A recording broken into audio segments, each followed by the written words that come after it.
Sqweel by G. Morrison.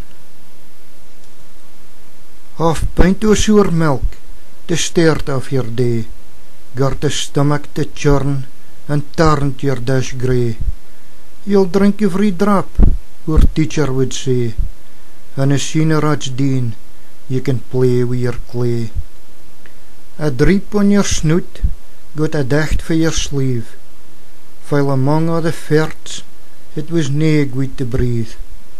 Sour milk got you scour through your draws like a sieve, while making for a lavie, his face you would move. With a good clear out and a dicht o your dock, got you skip back to class, keen and ready to yoke. Wi a handy doen sark and a daar no nice soak, and your pencil in hand, with a pint out I broke. You'd be seen and nae hear it, or you kent you was wrong, when a teacher roared out and pan loaf English twang, and your knuckles 10 weeks for a sharp side o a rule, and you darna say squeal, but you're forced to say school.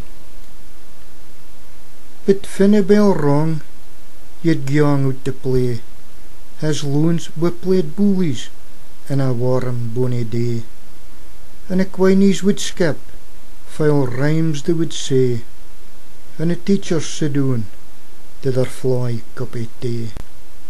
A corner your own, but at long sign van out, that pursuit upon loaf meant our tongue go to boot, learning English ideals and our Sqweel at its root, while our good mother tongue often punished recht out.